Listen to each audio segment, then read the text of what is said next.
Warning, this video contains spoilers for Season 2 of Peacemaker. If you haven't watched the show, please watch that and then watch this video, or just watch at your own discretion.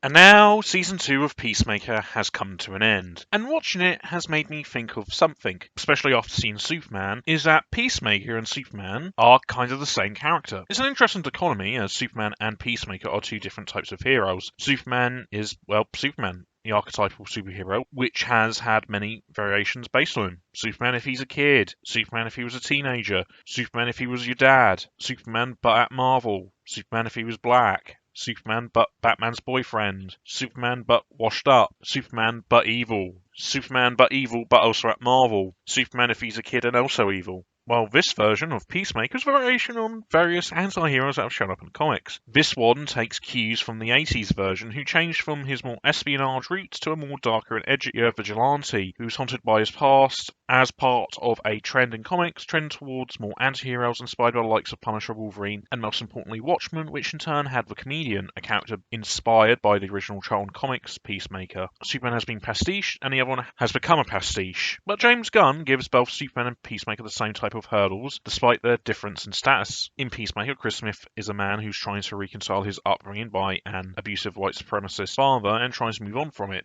In Superman, Clark Kent, or Kal-El, learns that his space parents were not the ideal figures he believed them to be. Parental figures have always been part of James Gunn's work, but it's interesting that the same arc of having to deal with imperfect, to say the least, parental figures has been given both to Superman and Peacemaker.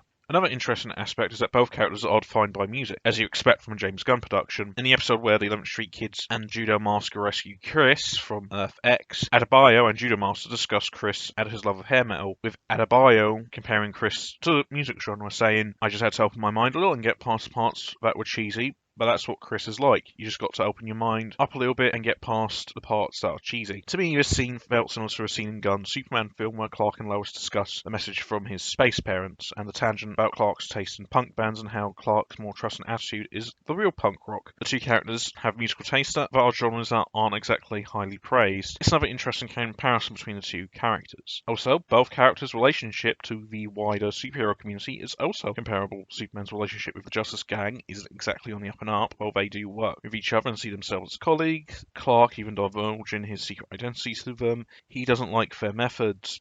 Peacemaker is not respected at all. His frustrations are shown from his endless conspiracies about the heroes he spouts in Season 1 back when he was set in the DCEU is proof positive of that, and he's rejected by Maxwell Lord, Guy Gardner and Hawkgirl at the beginning of Season 2. This also brings me to another comparison. Both of them find comfort in what they thought were the ideal versions of their parental figures. Gary, Superman's robot, keeps mentioning that the Kryptonian message soothes him, and Peacemaker initially finds Earth X a perfect world for him, but both end up on a rug pulled out under them, and in the end they both find solace in their found families. Now there's some key differences between the heroes as well. For instance, they have a different work-life balance. Superman, as always, keeps up the whole secret identity, with the only person who knows about his heroic side gig at Day Planet is Lois Lane, but it was implied that maybe Perry White and Jimmy Olsen are also privy to it. Compare it to Peacemaker, who doesn't really have a normal job or life and only does government work, but still maintains a social life with his co-workers who know Peacemaker is Christopher Smith. Also, one kills and the other doesn't. That's another important detail, but it's all about the work-life balance for me. James Gunn manages to give one of the most well-known superheroes and one of the most obscure ones similar character beats, create an interesting juxtaposition between them, showing that while there are differences on some levels, they are still dealing with the same stuff. It'll be interesting to see how the rest of the DC universe will play along with this idea.